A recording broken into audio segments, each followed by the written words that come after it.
please welcome Veronica Belmont.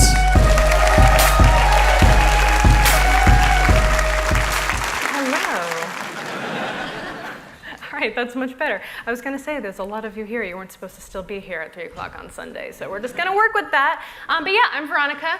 That's giant me. I'm a TV host, a podcaster, aspiring writer of erotic genre fiction, startup advisor. Yes, thank you. Kyla, my co-host, is in here somewhere too. There she is. Yeah.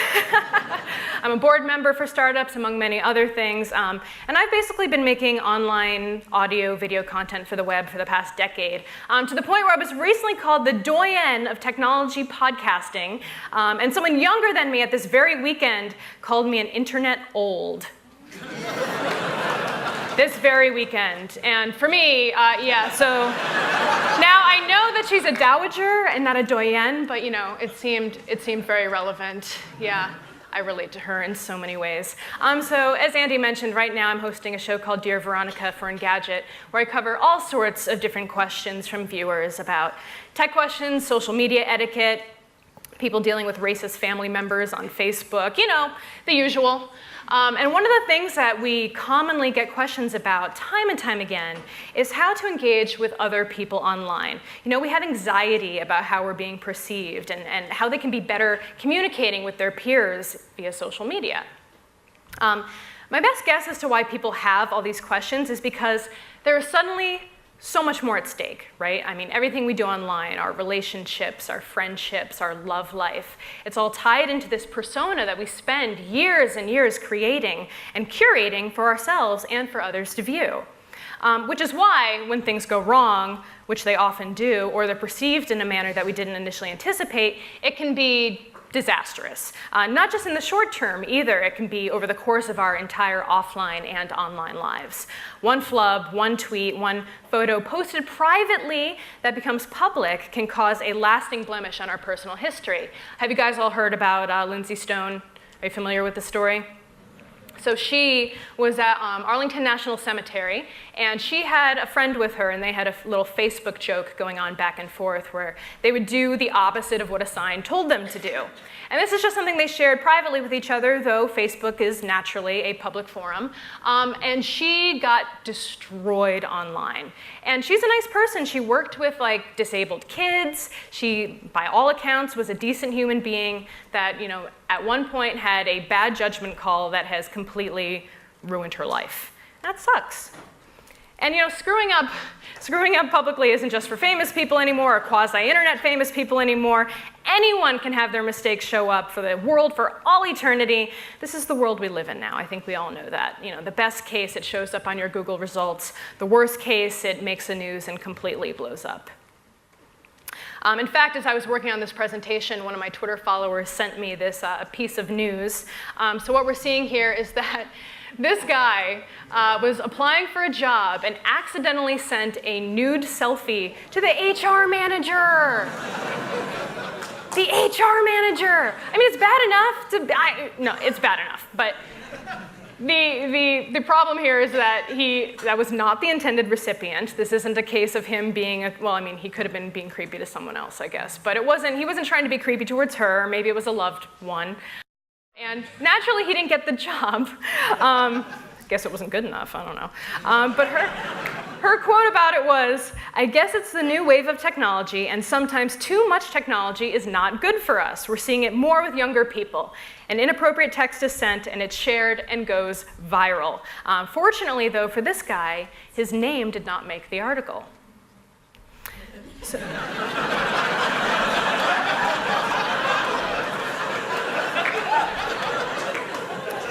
you know, the negative effects of these situations really blow up without the benefit of context when they're viewed in a vacuum, right? That was a pretty good reaction, thank you. There's no background, there's no details, you just see what there is on the internet, and typically the more viral something becomes, the more stripped of context it is. Which is why it's very frustrating for me that for a pretty small segment of the internet population, they only know me for one animated GIF. That's me. I'm just going to leave it up there for a while. It's kind of mesmerizing, isn't it? You know, sometimes I just watch it on repeat and go into like a trance-like state. Anyway. So because you are actually humans I can speak to in person, I get to give you the benefit of context, which is really nice. Now, this was a show I used to host, and the GIF is taken from a blooper reel of an episode that we did. We typically, we would shoot for an hour. Some funny stuff would come from the back and forth between me and my two co-hosts on Texilla, and then the editors or the producers would put together a blooper reel at the end of the show, and it was usually a big hit. It was a help and how-to show. We covered technology, social media stuff, not too completely dissimilar from what I'm still doing now. I was there for about 5 years. And so this is the shirt, which I still love this image. It's like geeky Cthulhu. I remember the day we were about to record. My producer saw the shirt. He thought it was really funny. And so I thought it would be a super fun idea to make the Cthulhu swim. In like his natural habitat. I guess space is really his natural, whatever your opinions on Cthulhu are. And so in the video I say that the motion was so lifelike. So in that last GIF that we saw, the thing I'm saying is so lifelike. So that resulting blooper clip went on the end of the show that week. My co-host Patrick and I, we had a blast with it. We're absolutely cracking up, having a good time. I'm literally explaining the joke in the blooper. I'm saying those words that I just said to you. The intent is clear. My participation in the joke is absolutely clear. Everybody's having a good time, right? But, as they say online, you won't believe what happens next. Or maybe you will. So that blooper reel was then cut into a separate video, uploaded to a user's channel, and on their private account. We couldn't really touch it all that much. It's not the worst thing in the world. It's no longer clear, though, this is a blooper at all. It could have come from any part of the show, from any show that I worked on. I mean, you can only barely even see that it's a part of the Texilla set. But this guy, master of SEO. Look at that shit. That is like more views on a video than I think I've ever had like in my entire career, like doing web video, which is, I guess, not saying all that much, but whatever. And then we get even further removed as the video that contained all the context is stripped down to an animated GIF. So now we no longer have the audio, we no longer have any sound, we no longer have the benefit of even the description of the uploaded video on the YouTube page. We just get that little guy over there, looping forever, the jiggle remains. So, big deal, right? I mean, there are far worse things that could have happened to me. It's not the end of the world. This is what happens when you have a presence online. I get that. I don't have to like it. I don't have to love it. But it happened a long time ago, right? Except not. Because time means nothing on the internet.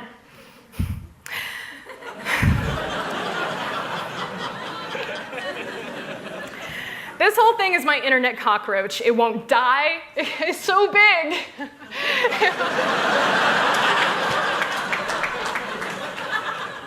I hope I'm not like all right, anyway, you're fine. It's not real. So it can't die, it can't be deleted, it can't be reasoned with. It's just this thing that exists on the internet forever. So every time I launch a new show, launch a new product, do an interview, talk to someone online, God forbid, show up on Reddit for some awful reason, there she is, the GIF of me from 7 years ago, proudly shaking my wares in all her Cthulhu-laden glory for all time. So this is a tweet that I got earlier this month. I guess someone's making money off this at least. So he says, yeah, I saw this on a very adult site today. I thought you might want to know. Winky face. Did I want to know? Did I need to know? Can I do anything about that? No, I can't do anything about that. But yeah, like I said, I'm an ad now, so good for them. Oh, this is my personal favorite. Okay, so I did a talk with Product Hunt earlier in the month, which is a fantastic site if you're not familiar with it. And we talked about, web culture and projects and startup culture, all that great stuff. But the first response to Product Hunt tweeting about the interview was that guy. Sorry, buddy, you don't get to be anonymous in this case, bro. He just goes so lifelike, and as you know, that is the thing I say in the animated GIF. So I, did a little back and forth with him, which is not really always the best idea. But this part, you reap what you sow. You reap what you sow. That kind of thing just has stuck with me. Like somehow, I asked for this, or like somehow I'm not deserving of any of my other accolades or professional achievements because I did this one thing, taken out of context, et cetera, et cetera. And the saddest thing for me, thank you, XKCD. Thank you.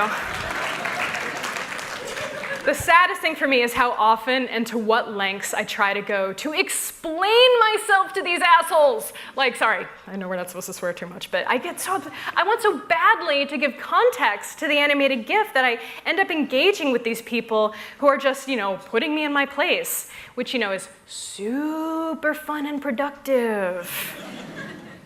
Hey guys, that's you from last year.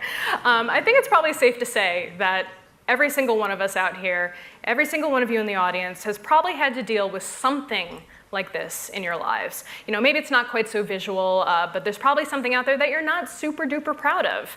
Andy, I used your picture from last year, so consider this your attribution to your Creative Commons license. Not that guy though, he's fine, he's got a clear conscience. And what's absolutely fascinating to me now is how hard lawmakers are trying to find ways to stop or prevent the internet from doing what it does best. Remember. So here are some examples of some pretty piss-poor implementations of this effect to rewrite or to throw a rug over internet history. Maybe they were done with the best intentions at heart, but they won't work, and they probably shouldn't work. I get it though. We've built this incredibly evolving and growing organism at such an amazing rate, such a rapid pace, that we haven't really figured out a way to emotionally process this new invincible and perfect memory that exists on the internet, that we all have access to. I mean, we used to be so stoked to be able to share cat pictures with people on the other side of the planet. There he goes. That we forgot to think about what happens when it's not cat pictures, but the nudes you sent to your boyfriend that ended up on a revenge porn site. Poor bastard. He's so cute. So, the laws suck. Teenagers and most adults that we know are still unwittingly doing things on the internet that could someday ruin their lives, or at least greatly embarrass them, embarrass the hell out of them. And all the mistakes we've ever made online are part of the public internet record. I was having dinner on Friday night, and I was talking about this presentation. Hi, Dawn. Is Dawn in the audience? Yeah, right here. There, she's right there. And we were having a talk about this presentation, and she said, as time goes on, being embarrassed about this kind of stuff won't really be necessary anymore, because everyone will have that one thing, or those two things, or those 10 things, and then it won't really matter as much anymore, will it? But we're not quite there yet, unfortunately. So what do we do about that? For me, it all comes back to one thing: empathy. Now, it sounds so easy, but it's really, really not. I guess that, as I said, every single person here, myself included, we've all jumped on some internet bandwagon without really digging into the context of what we were actually contributing to. Maybe we even realized later that it was kind of a shitty move, but we moved on.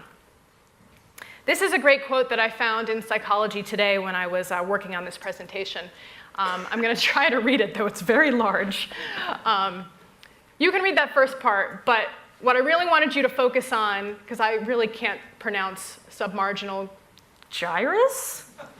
Gyrus? Do we have a doctor in the audience? When this brain region doesn't function properly, or when we have to make particularly quick decisions, the researchers found one's ability for empathy is dramatically reduced. This area of the brain helps us to distinguish our own emotional state from that of other people and is responsible for empathy and compassion. So our need to react, to be part of the conversation happening around us, to be relevant, to be first, might be diminishing our ability to have empathy and compassion. And in researching this presentation, I kept reading the same phrase over and over again, which is, empathy is a muscle. We have to keep using it in order to keep it strong. But the more you flex it, the easier it actually gets. So I'm not a doctor, clearly, but I have spent a lot of time thinking and talking about empathy and compassion and mindfulness and how they impact us, especially online. However, I want to be clear, that's not what I'm seeking for myself in regards to the GIF. There's only one way for me to not feel completely crazy, to not kind of lose my crap over this every time it pops up, and that's to be empathetic. So I understand now that the context has been lost. The people messaging me, they don't stop to think about it. They don't know how the image was born. They're not really stopping to care either. They don't frankly give an F. I'm not excusing the dickish behavior or forgiving it. Believe me, empathy and sympathy are two totally separate things. But maybe we can get to them early. Schools across the world, in Ireland, here in the United States, they're all working on programs to specifically teach empathy in classrooms. And educators are realizing that this not only helps people relate better to each other, but it also improves test scores. Go figure. So I also find it interesting that we're nicer to our computers and phones than we are to other people on the internet. We give our AI names. We've got Siri, we've got Cortana, we've got Alexa, Jeeves, and yes, I didn't want to leave Jeeves out. We were pretty mean to Jeeves, right? We tease them sometimes, but typically we talk to them using kind and natural language. And we feel good about that. We feel like we have a relationship with them. So is the issue that we're writing in text to people online, the comments, the tweets, is that making us so distant? Or does hearing another human, or in this case, non-human voice, change something inside of us? Does it trigger some sense of empathy? Maybe software can make us nicer. I don't know. Do we need to be prompted before we post something that we'll regret? Or is that taking away the spontaneity of the internet that makes it so wonderful? As I said, lawmakers are really trying to keep up the pace with this, but maybe the geeks can help figure something out. Now, I'm not a programmer, but I'm totally willing to talk your ear off about ideas at a later date after this event, and for a very reasonable advisor share amount. Just kidding. I'm not kidding. Let me be real for you for a minute, too.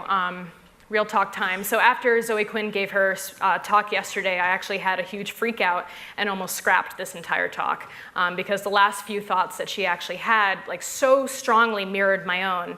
If you saw me totally ugly crying in the bathroom yesterday, that was why. I'm cool now. Or one of the times. We had essentially come to the same conclusion, though obviously through a very different set of circumstances. So instead of changing my last few slides, I'm going to leave them because I feel so strongly that we can have a positive change on the atmosphere of the internet, even if we don't necessarily see ourselves as part of the problem. We're all going to make mistakes.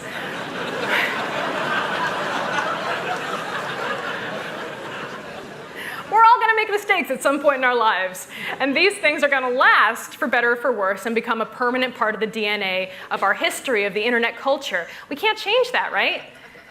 But we can opt out of being part of the internet mom machine, and that's something that Zoe talked about a lot. Hell, we can take it a step further and speak up when something doesn't sit right. We can learn more. We can keep an open mind. We can actively work towards being more mindful when the punishment actually befits the so-called crime. And frankly, who are we really even to say? And people like the ones in this room can create the tools to help us get there. In this era where everything is permanent, it's more important than ever to give people the benefit of the doubt. And at the end of the day, a more mindful internet will be a better place for all of us. Thank you.